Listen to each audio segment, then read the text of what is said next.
Kita berjumpa kembali dalam podcast Maksokan, yang pada hari ini kami dari KPU kedatangan tamu dari sahabat kita, sohib kita, rekan kita, Bawaslu Kota Solok, dan juga kita didampingi oleh Ketua KPU Kota Solok dalam hal ini.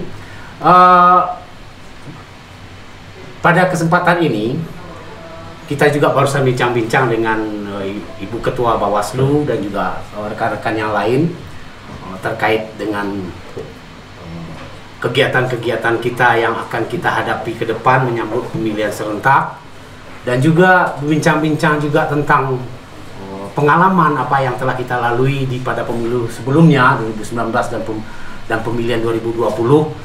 Mungkin pada kesempatan ini kita minta juga terkait dengan telah ditetapkannya peraturan KPU nomor 3 tahun 2022 tentang tahapan dan jadwal, sejauh mana kesiapan KPU Kota Solok, yang dalam ini akan disampaikan oleh Ketua nanti, dan juga Bawaslu terkait dengan pengawasan dan pencegahan mungkin hal-hal yang perlu kita terlebih dahulu sikapi, jangan terjadinya hal-hal yang tidak kita inginkan dalam pelaksanaan. Selamat datang Ibu Ketua. Terima kasih Pak Arif. Pak Ketua. Ya, selamat Bu Ketua. Sama-sama Pak Ketua. Baik, rekan teman pemilih, kita persilakan kepada Ibu Ketua Bawaslu untuk memperkenalkan diri terlebih dahulu, sejauh mana yang Ibu ini sudah rekodnya melalang buana sebagai penyelenggara pemilu ya. Silakan Bu Ketua. Baik, terima kasih. Assalamualaikum warahmatullahi wabarakatuh. Saya ingin mengucapkan salam terlebih dahulu kepada Pak Ketua. Ya, terima kasih. Juga Pak Arif sebagai komisioner KPU Kota Solo. Dan pagi hari ini, siang ya kayaknya, kita memang berkumpul di kantor KPU Kota Solo sebagai bahagian dari koordinasi dari Bawaslu dan juga kepada KPU. Kemudian tadi Pak Arif meminta untuk kita menyampaikan pengalaman sebagai komisioner ya. Sebenarnya saya sebagai penyelenggara pemilu itu sudah dimulai di tahun 2004 Pak Arif. 2004 saat itu saya mendapat kesempatan untuk menjadi pengawas di tingkat Kota Solo. Dan waktu itu di tahun 2004 pemilihannya dilakukan oleh DPRD Kota Solo. Kemudian berlanjut di tahun berikutnya, di tahun 2008 sampai 2013, saya pernah menduduki kantor ini menjadi komisioner KPU Kota Solo yang diawali dengan kantor yang ada di Aro. Selama 5 tahun saya menjabat sebagai komisioner KPU Kota Solo. Namun rezeki tidak berpihak kepada saya menjadi komisioner lagi di tahap berikutnya, maksudnya komisioner KPU. Kemudian saya beralih lagi ke Panwas di tahun 2015. Dan waktu itu ketua Panwasnya adalah Pak Arif. Kemudian saya beralih lagi, masih berlanjut menjadi Panwas Kota Solo itu di tahun 2017. Dan alhamdulillah di tahun 2018 saya kembali menjadi anggota Bawaslu. Pertama sekali menjadi anggota Bawaslu Kota Solo.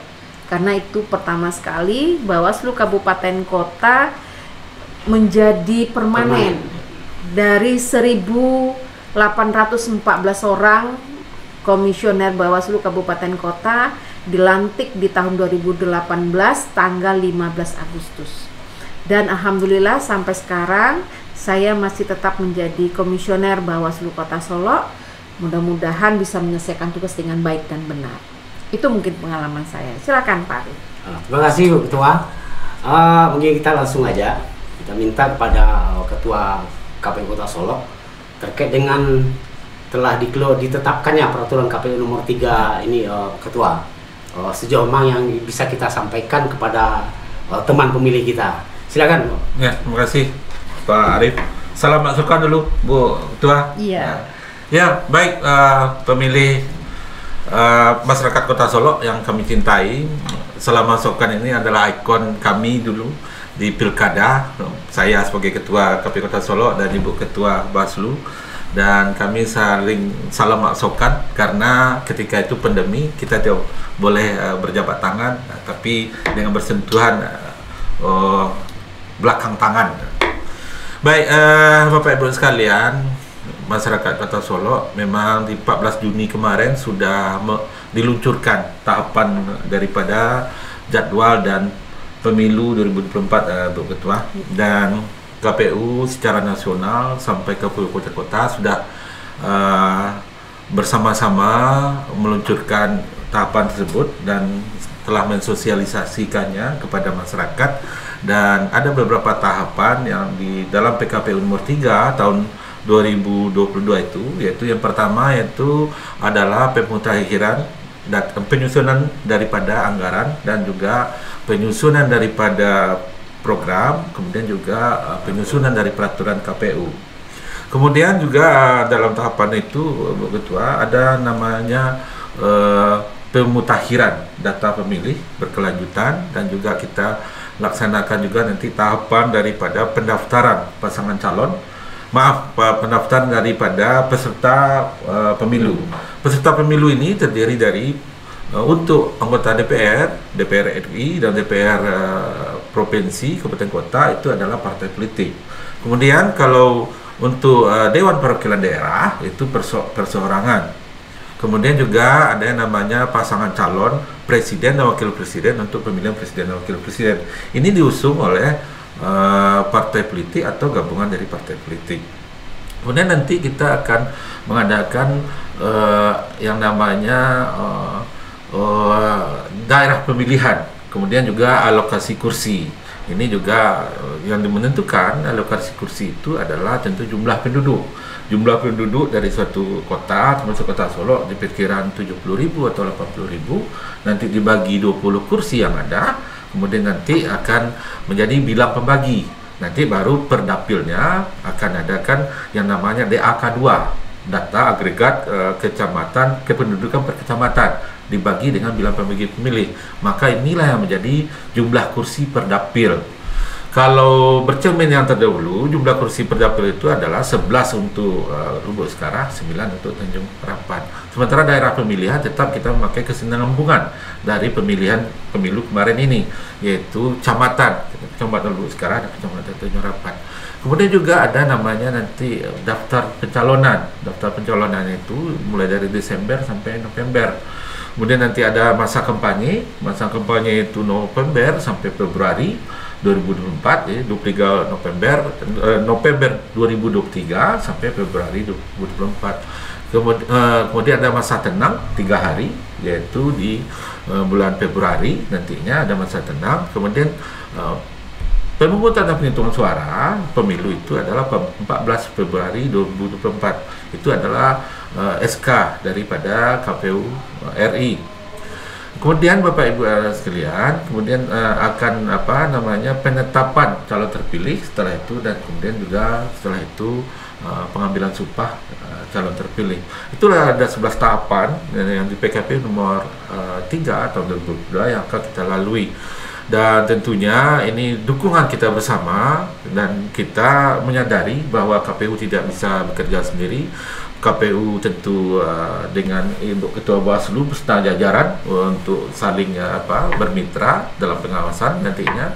Kemudian juga KPU dengan masyarakat Kota Solo, elemen masyarakat Kota Solo, dan seluruh masyarakat Kota Solo yang untuk mensosialisasikan ini dan juga untuk mensukseskan KPU serentak ini, pemilu serentak ini.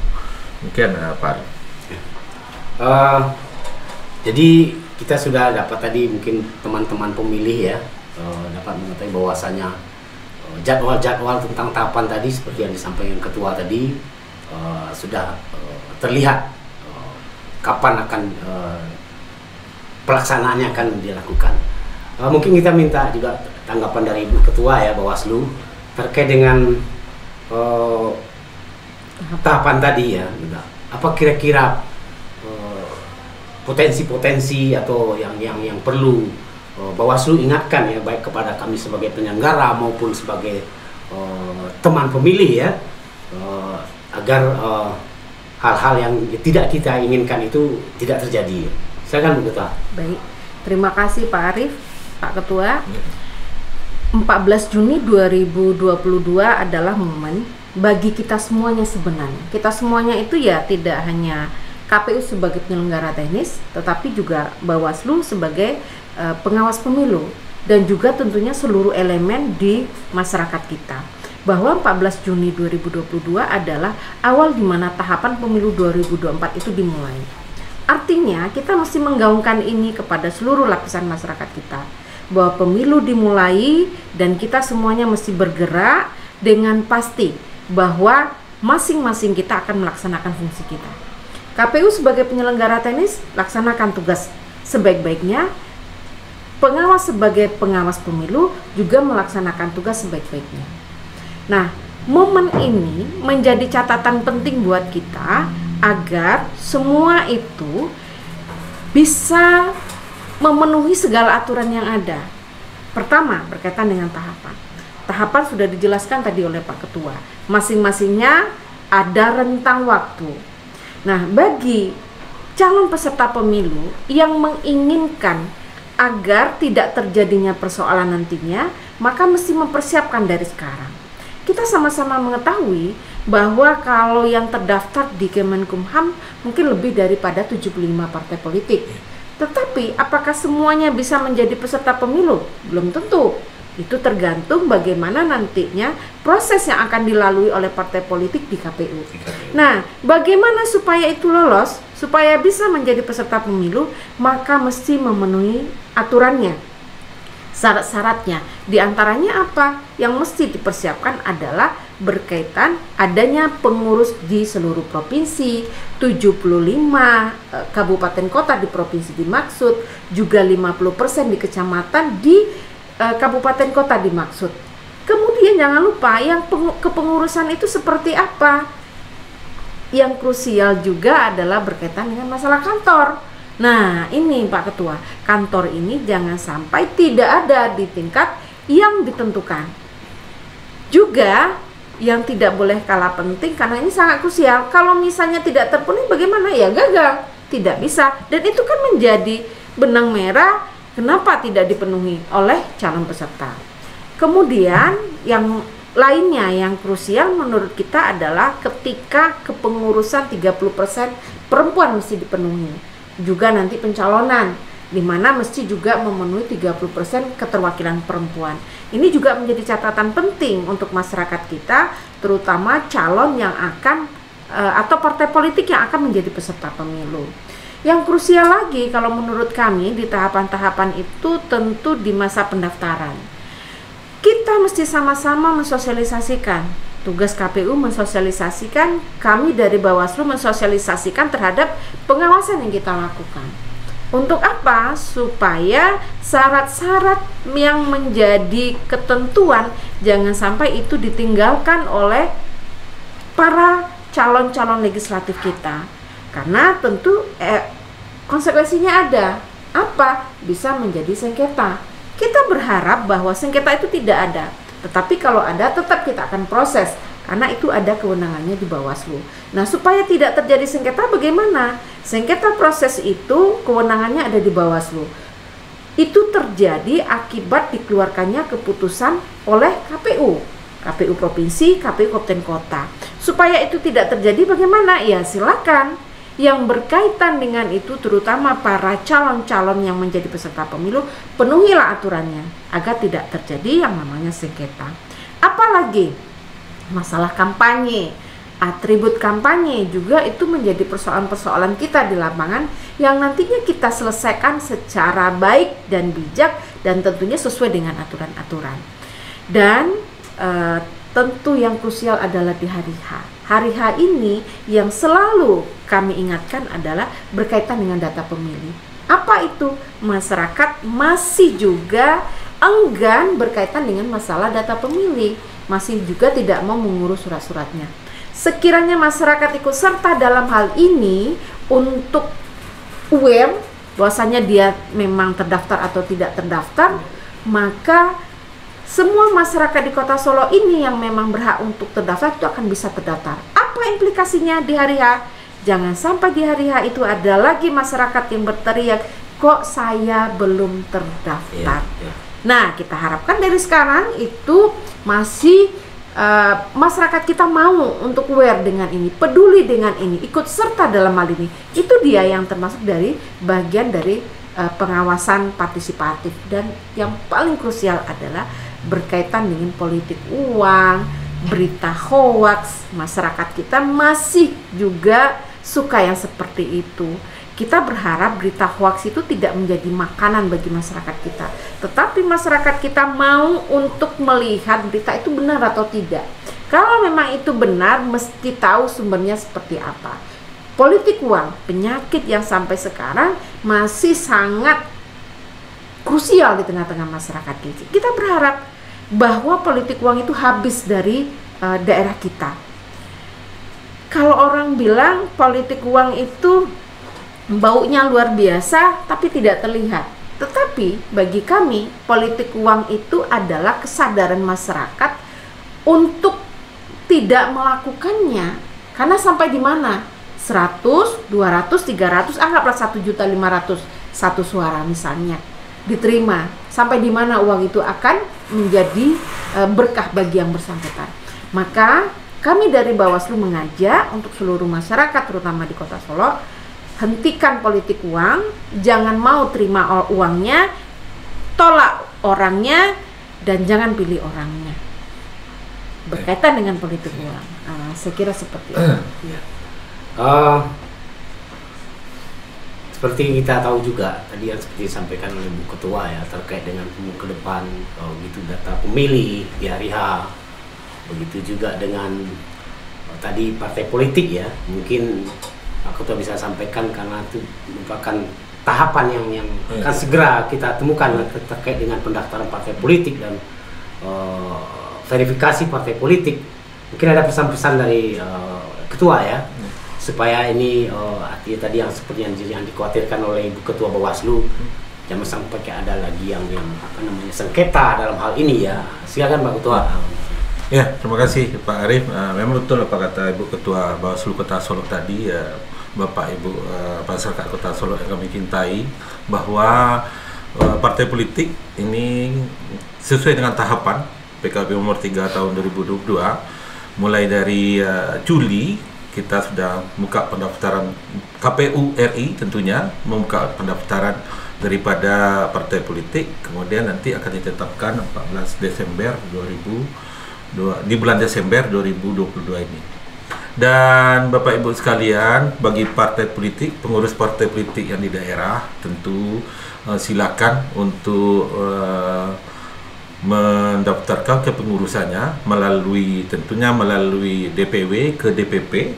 Nanti dari DPP nanti akan masuk dia ke Sipol, tentunya ke Sipol KPU, kemudian dari Sipol KPU nanti diturunkan ke bawah ke KPU Kabupaten Kota, sehingga apa yang disampaikan oleh Bu Ketua Bawaslu tadi akan verifikasi oleh KPU Kabupaten Kota, mulai dari alamat kantor, kemudian kepengurusan 30% dari kepengurusan itu adalah gender wanita, kemudian juga yang tidak kalah pentingnya adalah 1/1000 dari jumlah penduduk itu adalah mempunyai KTA dari partai politik bersangkutan.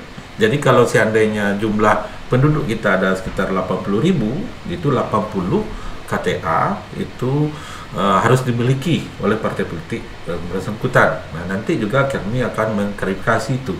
Dan Bapak Ibu sekalian, masyarakat Kota Solo tentunya tentu ketika partai politik mendaftarkan nama-nama KTA-nya bagi masyarakat Solo, tentu harus tahu bahwa mereka didaftarkan.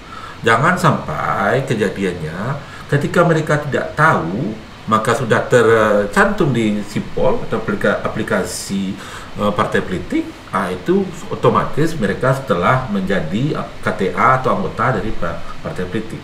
Bagi penyelenggara, ketika nama masyarakat sudah masuk ke Sipol, maka sesuai dengan aturan mereka tidak bisa lagi menjadi penyelenggara, karena dalam aturannya harus 5 tahun setelah mereka mengundurkan diri, baru bisa menjadi penyelenggara.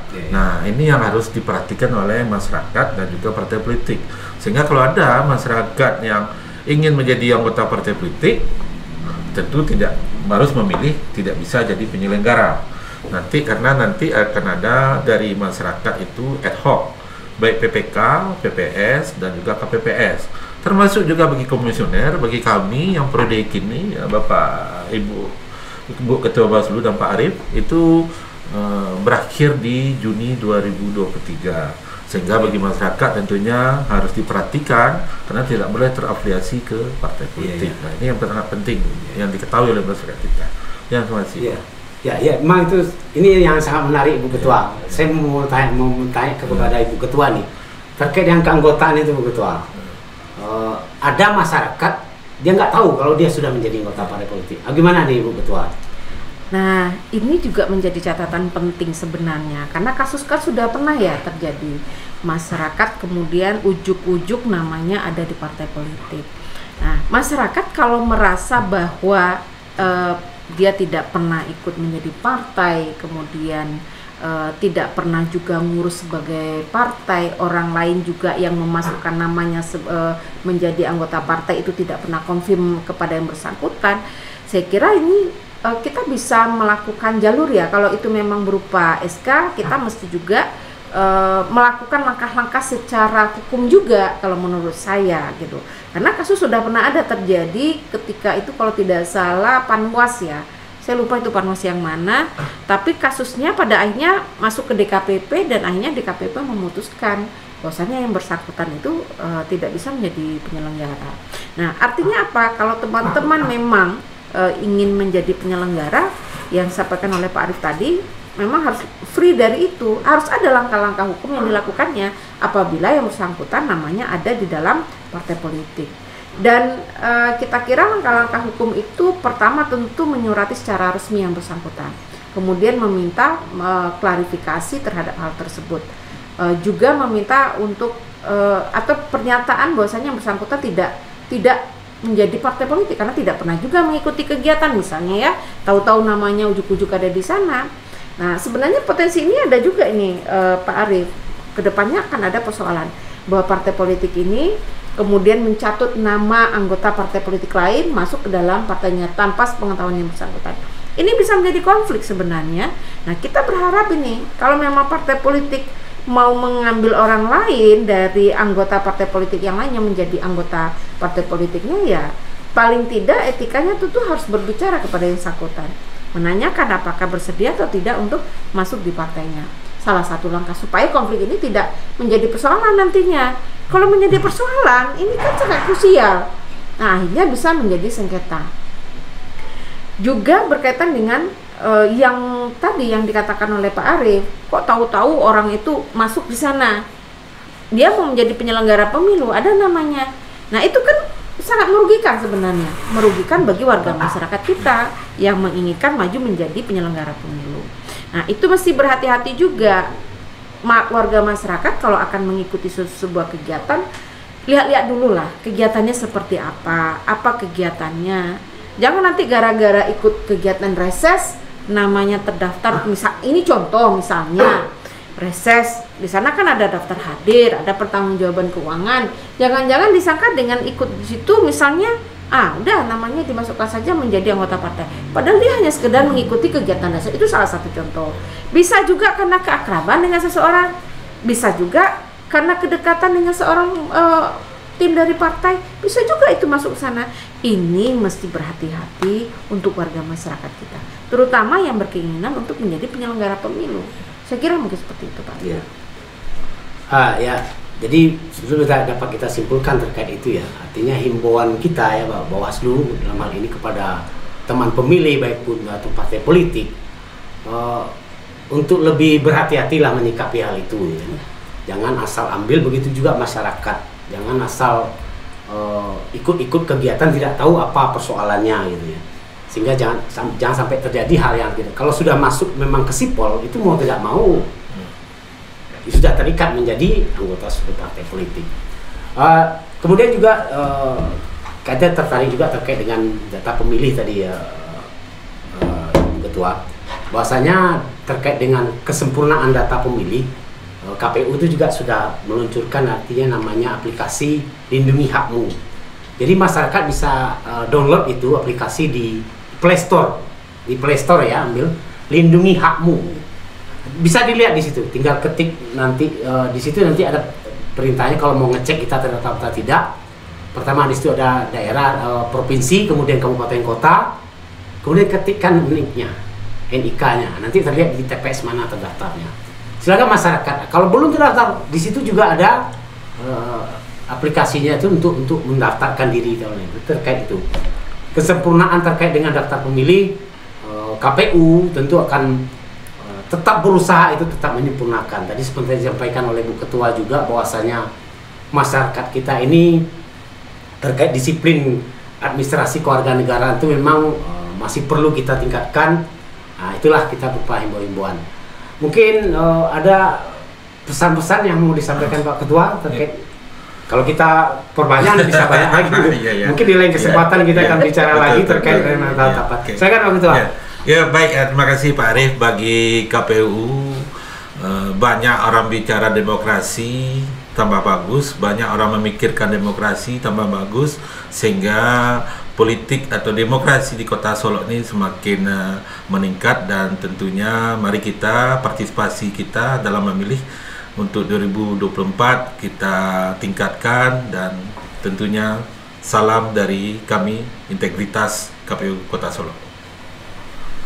Ada Bu Ketua, silakan Bu Ketua. Baik, pelaksanaan pemilu 2024 sesungguhnya tidak bisa hanya disukseskan oleh penyelenggara pemilu, KPU ataupun Bawaslu. Dalam hal ini memang membutuhkan seluruh lapisan, terutama untuk pengawasan partisipatif.